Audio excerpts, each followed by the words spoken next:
السلام علیکم ورحمۃ اللہ تعالی وبرکاتہ۔ نحمده ونصلي ونسلم على رسوله الكريم اما بعد فاعوذ باللہ من الشیطان الرجیم بسم اللہ الرحمن الرحیم ان اللہ وملائکته يصلون على النبی یا ایها الذین آمنوا صلوا علیہ وسلموا تسلیما اللهم صل على سيدنا ومولانا محمد معدن الجود والكرم وآله الكرام وابنه الكريم وبارك وسلم صلاة وسلاما عليك يا رسول الله صلى الله تعالى عليك وسلم۔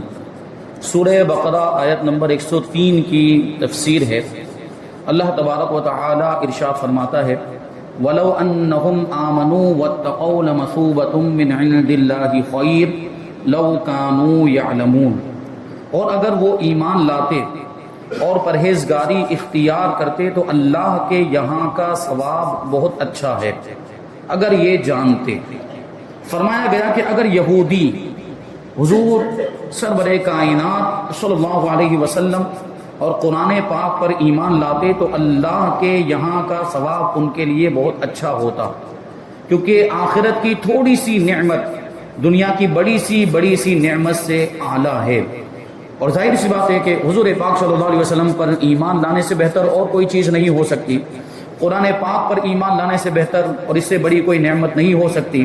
تو اگر یہودی حضور پاک صلی اللہ علیہ وسلم پر ایمان لے آتے، آپ کی تصدیق کرتے، قرآن پاک کو مان لیتے، تو اس سے بہتر اور کوئی چیز ان کے لیے ہو نہیں سکتی تھی، لیکن اس کے باوجود انہوں نے سرکشی اختیار کی۔ اس میں کچھ ایسے لوگ بھی تھے جو کسی دوسرے نبی کو پہلے مانتے تھے، جیسے حضرت عبداللہ ابن سلام۔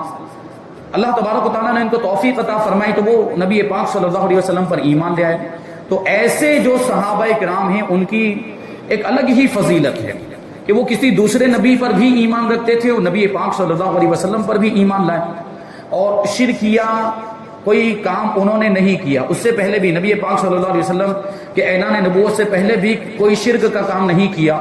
تو ایسے صحابہ کرام کی ایک الگ فضیلت ہے، الگ خصوصیت ہے۔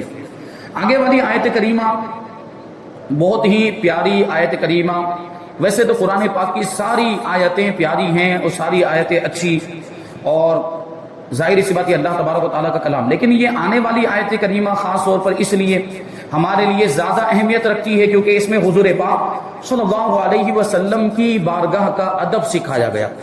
حضور پاک صلی اللہ علیہ وسلم کی بارگاہ میں کیسے گفتگو کرنی ہے اللہ تبارک و تعالیٰ خود سکھاتا ہے۔ تو اس سے پتہ چلا کہ نبی پاک صلی اللہ علیہ وسلم کی بارگاہ کا ادب، اس کی تعلیم اللہ تبارک و تعالیٰ خود دیتا ہے، خود سکھاتا ہے کہ کیسے بولنا ہے، کیا بولنا ہے، الفاظ کیسے ہونے چاہیے حضور کی بارگاہ میں۔ تو آیت کریمہ ہے 104، یا ایھا الذین آمنوا لا تقولوا راعنا وقولوا انظرنا واسمعوا وللکافرین عذاب علیم۔ اے ایمان والو، راعنا نہ کہو اور یوں عرض کرو کہ حضور ہم پر نظر رکھیں، حضور ہم پر نظر کرم فرمائیں، اور پہلے ہی سے بغور سنو، اور کافروں کے لیے دردناک عذاب ہے۔ اس میں ہوتا یوں تھا کہ حضور پاک صلی اللہ علیہ وسلم جب کچھ ارشاد فرماتے تو صحابہ کرام رضوان اللہ تعالی علیہم اجمعین اس کو بغور سننے کی کوشش کرتے، لیکن کبھی ایسا ہوتا کہ کوئی بات رہ جاتی، کسی بات پر توجہ نہیں ہو پاتی۔ حالانکہ حضور پاک صلی اللہ علیہ وسلم کی عادت کریمہ تھی، جیسے کہ ام المؤمنین حضرت عائشہ صدیقہ رضی اللہ تعالی عنہا کی روایت میں کہ حضور پاک صلی اللہ علیہ وسلم جب کچھ ارشاد فرماتے تھے تو کلمات اور الفاظ کو ٹھہر کے ارشاد فرماتے تاکہ سننے والے کو بات اچھی طرح سے سمجھ میں آ جائے، اور اگر کوئی تاکید والا جملہ ہوتا یا کوئی تاکید والا حکم بیان کرنا ہوتا تو حضور پاک صلی اللہ علیہ وسلم کو اس بات کو 3 مرتبہ ارشاد فرماتے تاکہ وہ بات اچھی طرح لوگوں کے ذہن میں بیٹھ جائے۔ لیکن اس کے باوجود کبھی کبھی بعض صحابہ کرام کو کوئی بات سمجھ میں نہیں آتی، یا توجہ نہ ہونے کی وجہ سے یا کوئی دوسری وجہ ہو سکتی ہے، تو صحابہ کرام حضور پاک صلی اللہ علیہ وسلم کی بارگاہ میں عرض کرتے تھے راعنا یا رسول اللہ، یعنی یا رسول اللہ ہماری رعایت فرمائیں۔ تو ایسی صورت میں صحابہ کرام جو یہ راعنا کا لفظ بولتے تھے تو یہ رعایت سے مشتق ہوا کرتا تھا، یعنی یا رسول اللہ ہماری رعایت فرمائیں، ہمارا لحاظ فرمائیں، بات کو سمجھنے کا موقع عنایت فرمائے، یا یہ کہ اس بات کو دوبارہ ارشاد فرمائے تاکہ ہم اس حدیث کو اچھی طرح سے ذہن میں محفوظ کر سکیں. کیونکہ صحابہ کرام رضوان اللہ تعالی علیہم اجمعین کو اس چیز کا احساس تھا کہ حضور پاک صلی اللہ علیہ وسلم کے الفاظ کی کیا اہمیت، حضور کے جملوں کی اور حدیثوں کی کیا اہمیت ہے. تو صحابہ کرام اس کو اس انداز میں یاد کرتے تھے اور اس انداز میں اس کو محفوظ بھی کرتے تھے، ایک دوسرے سے اس کو سنانے کے ذریعے سے، سننے کے ذریعے سے اس طرح کبھی اس کا دور بھی کرتے تھے اور حدیثوں کو ایک دوسرے تک اس انداز میں پہنچاتے تھے. اور یہ حدیثیں ہم تک جو پہنچی یہ صحابہ کرام کا امت پر بہت بڑا احسان ہے. تو صحابہ وہ کہتے تھے راعینا یا رسول اللہ، اس کا مطلب یہ ہوتا تھا کہ یا رسول اللہ ہماری رعایت فرمائیں. لیکن یہ پھر یہاں پر اس آیت کریمہ میں راعینا کہنے سے منع کیوں فرمایا جا رہا ہے؟ یعنی صحابہ کرام تو جو معنی مراد لیتے تھے وہ تو اچھا ہی معنی تھا، وہ تو کوئی غلط معنی نہیں کہ یا رسول اللہ ہماری رعایت فرمائے، ہمارا خیال فرمائے، ہماری رعایت فرمائے. یہ کوئی غلط معنی تو نہیں ہے، غلط جملہ نہیں ہے. تو پھر یہ لفظ بولنے سے صحابہ کرام کو کیوں منع فرما دیا گیا کہ اے ایمان والو راعینا نہ کہو، نبی کی بارگاہ میں راعینا نہ کہو بلکہ انظرنا کہو. انظرنا کا مطلب ہوتا ہے یا رسول اللہ ہم پر نظر کرم فرمائے، ہمارا لحاظ فرمائے. تو اس کے پیچھے کا واقعہ کیا ہے یہ اس آیت کریمہ کا شان نزول بیان کرتے ہیں کہ جب حضور اقدس صلی اللہ علیہ وسلم صحابہ کرام رضی اللہ تعالی عنہم کو کچھ تعلیم و تلقین فرماتے، کچھ ارشاد فرماتے تو وہ کبھی کبھی درمیان میں عرض کیا کرتے صحابہ کرام راعینا یا رسول اللہ. اس کے معنی یہ تھے کہ یا رسول اللہ صلی اللہ تعالی علیہ وسلم ہمارے حال کی رعایت فرمائیے، یعنی کلام اقدس کو اچھی طرح سمجھ لینے کا موقع دیجیے. یہودیوں کی لغت میں، یہودیوں کی زبان میں یہ کلمہ بے ادبی کا معنی رکھتا تھا. یعنی راعینا تو یہ صحابہ کی زبان میں تو ادب والا ہی معنی ہے، صحابہ اکرام کی زبان میں یہ کوئی بے ادبی اور گستاخی والا معنی نہیں رکھتا تھا یہ لفظ. لیکن یہودیوں کی زبان میں یہ غلط معنی رکھتا تھا، بے ادبی والا معنی رکھتا تھا، اور وہ بے ادبی والا معنی مراد لیتے تھے. اور اسی بری نیت سے انہوں نے حضور پاک صلی اللہ علیہ وسلم کے لیے یہ لفظ استعمال کرنا شروع کر دیا. یعنی حضور کے لیے راعینا کا لفظ استعمال کرنا شروع کر دیا، اور راعینا سے پھر وہ غلط معنی مراد لیتے جو ان کی زبان میں بے ادبی والا معنی تھا وہ معنی مراد لیتے. اور وہ رعونت سے بنا ہوا، وہ رعونت سے مشتق، اور رعونت کا مطلب ہوتا ہے حماقت اور بے وقوفی. تو یقیناً یہ بے ادبی اور گستاخی والا معنی، تو یہ والا معنی وہ مراد لیتے تھے. یہودی، کیونکہ یہودی تو حضور پاک صلی اللہ علیہ وسلم کو مانتے ہی نہیں تھے، اور ویسے بھی وہ دوسرے انداز میں الگ الگ طریقے سے حضور کی شان میں گستاخیاں کیا کرتے تھے. یہ ایک اور نیا طریقہ ان کو مل گیا تھا. اور معاذ اللہ صحابہ کرام جو راعینا کہتے تھے یہ لفظ اپنے وہ بھی حضور پاک صلی اللہ علیہ وسلم کے لیے استعمال کرتے، اپنی مجلسوں میں، اپنی نجی مجلسوں میں یہ لفظ حضور کے لیے استعمال کرتے تھے. اور حضور پاک صلی اللہ علیہ وسلم کی شان میں اس طرح وہ گستاخی کرتے تھے، وہ بے ادبی والا معنی مراد لیتے تھے. حضرت سعد ابن معاذ رضی اللہ تعالیٰ عنہ جو صحابی رسول ہیں، وہ یہودیوں کی اصطلاح سے واقف تھے، یہودیوں کی زبان کو جانتے تھے. آپ نے ایک روز یہ کلمہ ان کی زبان سے سن لیا، وہاں سے گزر رہے تھے، ایک مجلس میں یہ یہودی بیٹھے اور آپس میں گفتگو کر رہے ہیں، اور معاذ اللہ رسول پاک صلی اللہ علیہ وسلم کے لیے یہی لفظ استعمال کر رہے تھے. حضرت سعد ابن معاذ رضی اللہ تعالیٰ عنہ وہاں سے گزرے تو ان کو یہ لفظ کہتے ہوئے آپ نے سن لیا تو فرمایا اے دشمنان خدا تم پر اللہ کی لعنت، اگر میں نے اب کسی کی زبان سے یہ کلمہ سنا تو اس کی گردن اڑا دوں گا. کیونکہ ایک عاشق رسول کبھی اس بات کو برداشت نہیں کر سکتا کہ اس کے نبی کی شان میں گستاخی کی جائے. تو حضرت سعد ابن معاذ رضی اللہ تعالیٰ عنہ نے اس لیے جملہ ارشاد فرمایا کہ خبردار کسی نے یہ لفظ اور یہ کلمہ میرے نبی کی شان میں استعمال کیا تو میں اس کی گردن اڑا دوں گا، کیونکہ وہ لوگ گستاخی والا معنی مراد لیتے تھے. یہودیوں نے کہا کہ اے سعد ہم پر تو تم برہم ہو رہے ہو، یعنی ہم پر غصہ ہوتے ہو، جبکہ مسلمان بھی تو یہی کہتے ہیں، صحابہ اکرام تمہارے بھائی بھی تو رسول پاک صلی اللہ علیہ وسلم کی بارگاہ میں یہ لفظ استعمال کرتے ہیں، تو ان کو جا کے سمجھاؤ. تو اس پر حضرت سعد ابن معاذ رضی اللہ تعالیٰ عنہ رنجیدہ ہو کر سرکار دو عالم صلی اللہ علیہ وسلم کی خدمت میں حاضر ہی ہوئے تھے کہ یہ آیت کریمہ نازل ہوئی جس میں راعینا کہنے کی ممانعت فرما دی گئی، اور اس کی جگہ پہ دوسرا لفظ انظرنا کہنے کا حکم ہوا.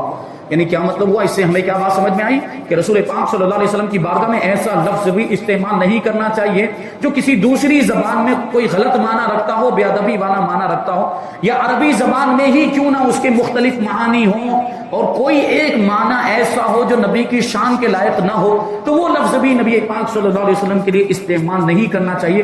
دیکھیں یہاں پر اللہ تبارک و تعالیٰ یہ سکھا رہا ہے کہ نبی کی بارگاہ میں ایسا لفظ استعمال نہ کرو جس میں گستاخی کا پہلو نکلتا ہو، جس میں بے ادبی کا پہلو نکلتا ہو۔ تو اس آیت سے معلوم ہوا کہ انبیاء کرام علیہ الصلوۃ والسلام کی تعظیم و توقیر اور ان کی جناب میں، ان کی بارگاہ میں ادب کا لحاظ کرنا فرض ہے، اور جس کلمے میں ترک ادب کا معمولی سا بھی اندیشہ ہو، یعنی خلاف ادب اور بے ادبی کا تھوڑا سا بھی اندیشہ ہو، وہ زبان پر لانا ممنوع ہے، منع ہے۔ ایسے الفاظ کے بارے میں حکم شرعی یہ ہے کہ جس لفظ کے دو معنی ہوں، اچھے اور برے، ایک معنی اچھا ہو ایک معنی برا ہو، اور لفظ بولنے میں اس برے معنی کی طرف بھی ذہن جاتا ہو، تو وہ بھی اللہ تبارک و تعالی اور حضور پاک صلی اللہ علیہ وسلم کے لیے استعمال نہ کیے جائیں۔ ایسے الفاظ بھی اللہ کی بارگاہ میں اور نبی پاک صلی اللہ علیہ وسلم کی بارگاہ میں استعمال نہ کیے جائیں جو دو معنی رکھتے ہو یا چند معنی رکھتے ہوں، اور ان میں سے کوئی ایک معنی ایسا ہو جو اللہ کی شان کے لائق نہ ہو اور حضور پاک صلی اللہ علیہ وسلم کی شان کے لائق نہ ہو، تو وہ لفظ ہی استعمال نہیں کرنا چاہیے۔ جیسے اس سے پہلے جو 11 دن کا پروگرام ہوا تھا، اس میں کفریہ کلمات کے تعلق سے جو بیان ہوا اور جو درس ہوا تھا، اس میں یہ بات بتائی گئی تھی کہ اللہ تبارک و تعالیٰ کو اللہ میاں نہیں بولنا چاہیے، کیونکہ میاں کے بہت سارے معنی ہوتے ہیں۔ میاں کا معنی بزرگ بھی ہوتا ہے، میاں کا معنی شوہر بھی ہوتا ہے، اور شوہر اللہ تبارک و تعالیٰ کی شان کے لائق نہیں۔ اور ایک معنی تو ایسا ہوتا ہے جو انتہائی گستاخی والا معنی ہے، وہ تو ہرگز وہ معنی مراد ہی نہیں لیا جا سکتا۔ اس لیے اللہ تبارک و تعالیٰ کو اللہ میاں کہنا صحیح نہیں، جائز نہیں ہے۔ نیز یہ بھی معلوم ہوا کہ حضور پر نور صلی اللہ علیہ وسلم کی بارگاہ کا ادب رب العالمین خود سکھاتا ہے، اور تعظیم کے بارے میں احکام خود جاری فرماتا ہے۔ اور اس میں اس آیت کریمہ میں آگے کیا فرمایا؟ واسمعوا، یعنی اے ایمان والو تم رائنا نہ کہو، انظرنا کہو، اور پہلے ہی سے بغور سنو۔ اس کا مطلب یہ تھا کہ پہلے ہی سے اچھی طرح سنو کہ نہ رائنا کہنے کی ضرورت پڑے نہ انظرنا کہنے کی ضرورت پڑے، پہلے کی بات سمجھ میں آ جائے تو کچھ کہنے کی ضرورت ہی نہیں پڑے گی۔ اس لیے فرمایا جا رہا ہے کہ غور سے سنو، یعنی حضور پاک صلی اللہ علیہ وسلم کے کلام فرمانے کے وقت ہماتن گوش ہو جاؤ، یعنی پوری توجہ کے ساتھ حضور کے کلام کو سنو، تاکہ یہ عرض کرنے کی ضرورت ہی نہ رہے کہ حضور توجہ فرمائیں، کیونکہ دربار نبوت کا یہی ادب ہے کہ حضور کی بارگاہ میں بیٹھیں تو ہماتن گوش ہو کر بیٹھیں، حضور کی باتوں کو اس انداز میں سنیں۔ اور صحابہ اکرام کا یہ انداز تھا بھی، یہ طریقہ غالباً اس کے بعد ہی کا وہ واقعہ ہوگا جو عروہ ابن مسعود ثقفی نے بیان کیا، ان کی روایت ہے۔ عروہ ابن مسعود ثقفی حالانکہ اس وقت تک مسلمان نہیں ہوئے تھے، لیکن صحابہ کرام کو حضور کی بارگاہ میں صحابہ کرام کا ادب کرتے ہوئے انہوں نے دیکھا تھا، تو یہ بات جا کر انہوں نے پھر کفار مکہ سے بیان کی تھی کہ محمد صلی اللہ علیہ وسلم کے صحابہ جتنی تعظیم محمد کی کرتے ہیں، کسی بادشاہ کی رعایا کو میں نے اس کی تعظیم ایسے کرتے ہوئے نہیں دیکھا۔ صحابہ محمد صلی اللہ علیہ وسلم کی ایسی تعظیم کرتے ہیں، اور وہ محمد صلی اللہ علیہ وسلم کی بارگاہ میں ایسے سر جھکائے ہوئے بیٹھے رہتے ہیں جیسے ان کے سروں پر پرندے بیٹھے ہوئے ہوں۔ اتنا وہ ادب کا مجسمہ اور ادب کا پیکر بن کے صحابہ کرام حضور کی بارگاہ میں حاضر ہوا کرتے تھے۔ یہ صحابہ کرام کا طریقہ اور یہ ادب کا سلیقہ تھا جو صحابہ نے ہم کو سکھایا۔ اور ظاہر سی بات ہے، سر جھکا کے وہ یہ کیوں بیان کر رہے ہیں کہ اس طرح سر جھکا کر بیٹھتے گویا کہ ان کے سروں پر پرندے ہو، کسی کے سر پر پرندہ ہو، اور وہ یہ چاہتا ہو کہ پرندہ نہ اڑے تو وہ کوئی حرکت کرے گا؟ ہرگز کوئی حرکت نہیں کرے گا۔ انتہائی اطمینان کے ساتھ، سکون کے ساتھ، بغیر حرکت کیے ہوئے اور بغیر کسی طرح کا کوئی معاملہ کیے ہوئے وہ اس انداز میں بیٹھے گا کہ پرندہ اڑنے نہ پائے۔ یہی کیفیت صحابہ کرام کی حضور کی بارگاہ میں ہوا کرتی تھی۔ ایسا صحابہ کرام حضور پاک صلی اللہ علیہ وسلم کی بارگاہ کا ادب کیا کرتے تھے۔ آگے ہے وَلِلْكَافِرِينَ عَذَابٌ علیم، اور کافروں کے لیے دردناک عذاب ہے، یعنی جو یہودی سید عالم صلی اللہ علیہ وسلم کی توہین کر رہے ہیں، حضور پاک صلی اللہ علیہ وسلم کی بارگاہ میں گستاخی کر رہے ہیں اور ان کے بارے میں بے ادبی والے الفاظ استعمال کر رہے ہیں، ان یہودیوں کے لیے دردناک عذاب۔ یہودی ویسے بھی بہت ساری چیزوں کی وجہ سے، بہت سارے کفریات کی وجہ سے پہلے ہی سے کافر تھے، لیکن اس معاملے میں خاص طور پر ارشاد فرمایا جا رہا ہے وَلِلْكَافِرِينَ عَذَابٌ علیم، کیونکہ بات یہودیوں کی ہی چل رہی ہے، کیونکہ رائنا کا لفظ یہودی حضور پاک صلی اللہ علیہ وسلم کے لیے استعمال کرتے تھے اور اس سے وہ غلط معنی مراد لیتے تھے، بے ادبی والا معنی مراد لیتے تھے۔ اس ضمن میں خاص طور پر ان کو فرمایا جا رہا ہے، ان کے بارے میں فرمایا جا رہا ہے کہ وَلِلْكَافِرِينَ عَذَابٌ علیم، کہ اس چیز کی وجہ سے مزید وہ کفر میں آگے بڑھ گئے، اور ایسے کافروں کے لیے دردناک عذاب ہے جو حضور کی شان میں گستاخی کرتے ہیں اور گستاخی والے الفاظ استعمال کرتے ہیں۔ یاد رہے کہ اس آیت کریمہ میں اس بات کی طرف اشارہ ہے کہ انبیاء کرام علیہ الصلوۃ والسلام کی بارگاہ میں بے ادبی کفر ہے، ادنا سی بھی بے ادبی، تھوڑی سی چھوٹی سی بھی بے ادبی کیوں نہ ہو، گستاخی وہ کفر ہے. اور نبی کسی بھی نبی ہمارے نبی پاک صلی اللہ علیہ وسلم ہو یا دوسرے کوئی نبی ہو، ایک کم و بیش 1,24,000 انبیاء اکرام، ان میں سے کسی بھی نبی کی شان میں ادنا سی بھی توہین اور ادنا سی بھی گستاخی اور بے ادبی یہ کفر ہے. آدمی اس کی وجہ سے دائرہ اسلام سے خارج ہو جاتا ہے. آگے آیت نمبر 105 اللہ تبارک و تعالی ارشاد فرماتا ہے ما یود الذین کفروا من اہل الکتاب والمشرکین ان ينزل علیکم من خیر من ربکم واللہ یختص برحمتہ من یشاء واللہ ذو الفضل العظیم. اور اے مسلمانوں، نہ تو اہل کتاب کے کافر چاہتے ہیں اور نہ ہی مشرک یہ چاہتے ہیں کہ تمہارے اوپر تمہارے رب کی طرف سے کوئی بھلائی اتاری جائے، حالانکہ اللہ جسے چاہتا ہے اپنی رحمت کے ساتھ خاص فرما لیتا ہے اور اللہ بڑے فضل والا ہے. یعنی یہ یہودیوں میں جو کفار تھے، اہل کتاب میں یہود اور نصارہ کو اہل کتاب کہا جاتا ہے، یعنی جو کسی آسمانی کتاب کے ماننے والے، تو ان کو اہل کتاب کہا جاتا ہے. تو اہل کتاب میں بھی جو کافر ہیں وہ ہرگز یہ نہیں چاہتے کہ مسلمانوں پر کوئی بھلائی اترے یا مسلمانوں کے نبی پر کوئی وحی آئے، تو وہ یہ نہیں چاہتے تھے. اور پھر یہ کہ اللہ تبارک و تعالیٰ کی شان بیان کی جا رہی ہے، اللہ تبارک و تعالیٰ کی قدرت بیان کی جا رہی کہ اللہ تبارک و تعالیٰ جسے چاہتا ہے اپنی رحمت کے ساتھ خاص فرما لیتا ہے، یعنی جسے چاہتا ہے بھلائی عطا فرماتا ہے، اور جسے چاہتا ہے اللہ تبارک و تعالیٰ نبوت کا منصب عطا فرماتا ہے. وہ یہودیوں کا تو یہی معاملہ تھا، یہودی جلتے تھے، یہودی حسد کرتے تھے، کیونکہ ان کا ماننا یہ تھا کہ جو آخری نبی ہوں گے وہ ہمارے درمیان ہی تشریف لائیں گے. لیکن حضور پاک صلی اللہ علیہ وسلم اہل عرب میں تشریف لائے، تو اس کی وجہ سے بھی ان کے دل میں حسد پیدا ہو گیا تھا، اور اسی وجہ سے وہ یہ کہتے تھے کہ اور اس بات سے وہ لوگ جلن محسوس کرتے تھے کہ یہ مسلمانوں کو کوئی بھلائی مل جائے. تو یہاں پر یہ بات بیان کی جا رہی کہ یہودیوں کی ایک جماعت مسلمانوں کے ساتھ دوستی اور خیر خواہی ہمدردی کا اظہار کرتی تھی.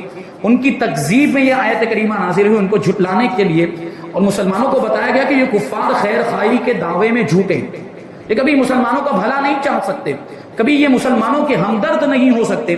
اگر یہ ہمدردی ظاہر بھی کر رہے ہیں، یہ خیر خواہی بھی ظاہر کر رہے ہیں، تو اس کے پیچھے ان کا کوئی نہ کوئی غلط مقصد ضرور ہوگا، اور وہ اسی مقصد کے تحت یہ تمہارے ساتھ اچھے انداز میں پیش آتے ہیں. جیسے ہم دیکھتے ہیں اس زمانے میں گمراہ فرقوں کا معاملہ ہے، یہ سنیوں کے ساتھ کتنے اچھے انداز میں پیش آتے ہیں، اور اس طریقے سے وہ بالکل بھلائی والا انداز اور وہ اچھا لگنے والا بھانے والا انداز اپناتے ہیں.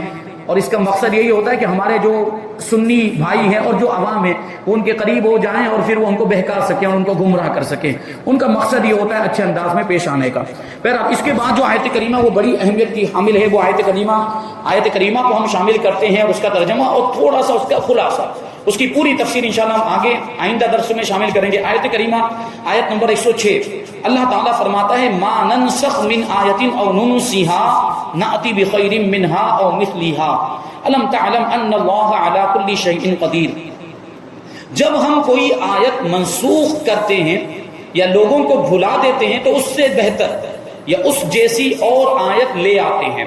اے مخاطب، اے سننے والے، کیا تجھے معلوم نہیں کہ اللہ ہر شے پر قادر ہے؟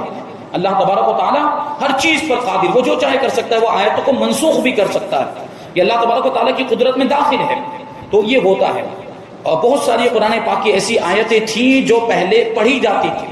حضور پاک صلی اللہ علیہ وسلم کے زمانے میں ہی بہت سی آیتیں ایسی نازل ہوئی تھی جو پہلے پڑھی جاتی تھی، جن کی تلاوت کی جاتی تھی، لیکن وہ آیتیں منسوخ ہو گئی تو ان کی تلاوت بھی منسوخ ہو گئی اور ان کا حکم بھی منسوخ.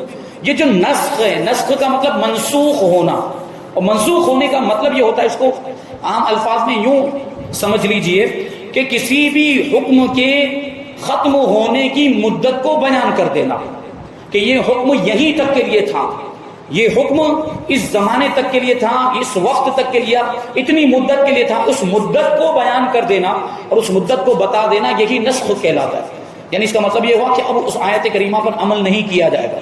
اب جو آگے دوسری آیت کریمہ آ گئی اس حکم پر عمل نہیں کیا جائے گا، پہلے والے حکم پر، اب دوسرے والے حکم پر عمل کیا جائے گا. اچھا، نسخ کی 3 قسمیں ہیں، آیتوں کے منسوخ ہونے کی 3 قسمیں ہیں. کبھی ایسا ہوتا تھا کہ آیت کی تلاوت بھی منسوخ ہو جاتی تھی اور حکم بھی منسوخ ہو جاتا تھا، یعنی تلاوت بھی اب وہ نہیں کر سکتے اور اس کا جو حکم تھا وہ حکم بھی ختم ہو جاتا تھا، یعنی اب اس پر عمل کی بھی اجازت نہیں ہوتی تھی.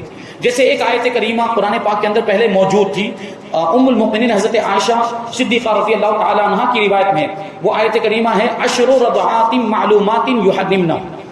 کہ 10 چسکیاں، 10 مقرر چسکیاں اگر بچہ پی لے ماں کا دودھ، یا کسی عورت، ماں کا دودھ پیے تو بیٹا آلریڈی ہے، کسی دوسری عورت کا دودھ اگر وہ پی لے تو حرمت رضاعت ثابت ہو جاتی. 10 چسکیوں کا اس میں ذکر ہے اس آیت کریمہ کے اندر. لیکن اب یہ حکم نہیں ہے، یعنی اس کا مطلب نہیں کہ 10 چسکیاں پیے تبھی حرمت رضاعت ثابت ہوگی، وہ اس کی رضائی ماں بنے گی، یہ اس کا رضائی بیٹا بن جائے گا. یہ 10 چسکیوں پر منحصر نہیں. اب اگر تھوڑا سا بھی دودھ پی لے، 10 چسکیوں سے کم بھی اگر دودھ پی لے تو اس سے بھی حرمت رضاعت ثابت ہو جاتی ہے، یعنی وہ اس کی رضائی ماں، دودھ کے رشتے والی ماں بن جاتی ہے، اور یہ اس کا دودھ کے رشتے والا بیٹا بن جاتا ہے. یہ تو آپ کو معلوم ہونا چاہیے کہ دودھ پینے کے زمانے میں، یعنی 2.5 سال کی عمر کے اندر بچے کو اگر کسی دوسری عورت نے دودھ پلا دیا تو وہ اس کی رضائی ماں بن جاتی ہے، دودھ کے رشتے والی ماں بن جاتی ہے. تو اس آیت کریمہ میں پہلے بیان کیا تھا کہ 10 چسکیاں اگر پیتا ہے بچہ تو حرمت رضاعت ثابت ہوگی، جبکہ ایسا اب حکم نہیں ہے. تو اس آیت کریمہ کی تلاوت بھی منسوخ ہو گئی، وہ آیت کریمہ قرآن پاک کے اندر موجود نہیں ہے، اور اس آیت کریمہ کا حکم بھی منسوخ ہو گیا، یعنی اس پر عمل کرنے کی اب اجازت نہیں. تو یہ کیا ہوا کہ تلاوت بھی منسوخ اور حکم بھی منسوخ. کبھی ایسا ہوتا ہے کہ تلاوت باقی رہتی ہے لیکن حکم منسوخ ہو جاتا ہے.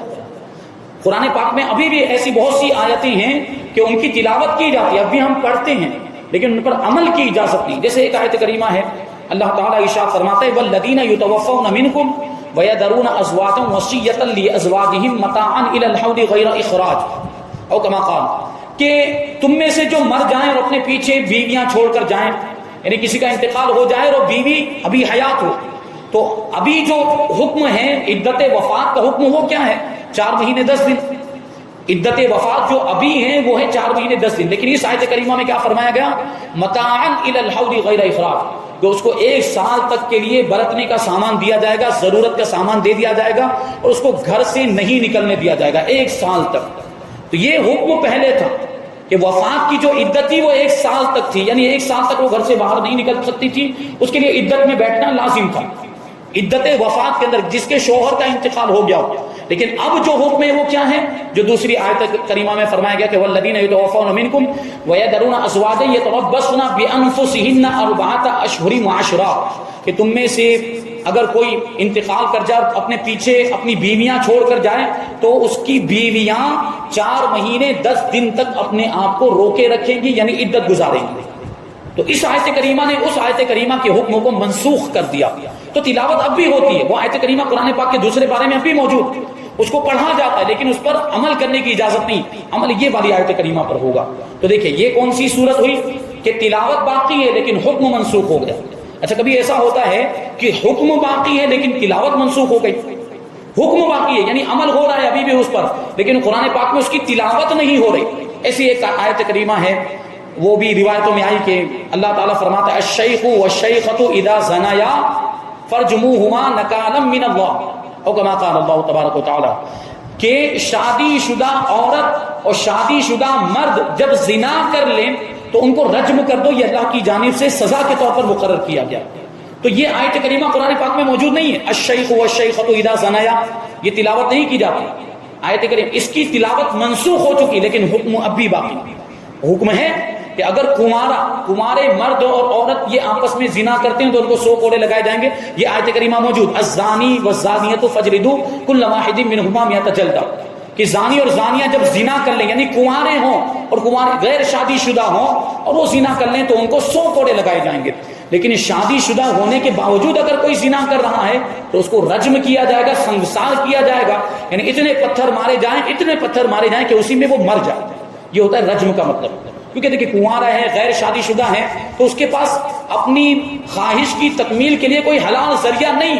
وہ اگر جاتا ہے اور گناہ میں مبتلا ہو جاتا ہے یا زنا میں مبتلا ہو جاتا ہے تو اس کی ایک مجبوری ہے ایک اعتبار سے، حالانکہ شرعاً وہ مجبوری معتبر نہیں ہے. اس وجہ سے اس کا حکم ہلکا رکھا گیا ہے کہ ان کو 100 کوڑے لگائے جائیں گے اگر کنوارے زنا کرتے ہیں. لیکن شادی شدہ ہونے کے باوجود اگر کوئی زنا کرتا ہے تو اس کے پاس حلال ذریعہ موجود ہے، اپنی خواہش کی تکمیل کا حلال ذریعہ موجود، بیوی موجود، اس کے باوجود وہ جا کر زنا کرتا ہے تو اس کا جرم اور بڑا ہے اور سخت جرم ہے. اس کے لیے ان کے لیے حکم ہے شادی شدہ اگر زنا کریں تو اس کو رجم کر دیا جائے، یعنی اتنے پتھر اس کو مارے جائیں کہ وہ اسی میں مر جائے. تو یہ جو آیت کریمہ جو میں نے ابھی تلاوت کی الشیخ والشیخۃ اذا زنیا، یہ آیت کریمہ قرآن پاک میں موجود نہیں، اس کی تلاوت منسوخ ہو چکی لیکن حکم باقی ہے. تو انشاءاللہ اس کی اور بھی تفصیل ہم آئندہ درس میں شامل کریں گے۔ اللہ تبارک و تعالیٰ کی بارگاہ میں دعا ہے کہ جو کچھ بھی بیان ہوا اس پر ہم سب کو عمل کرنے کی توفیق عطا فرمائے اور نور قرآن سے ہم سب کے دلوں کو روشن اور منور فرمائے۔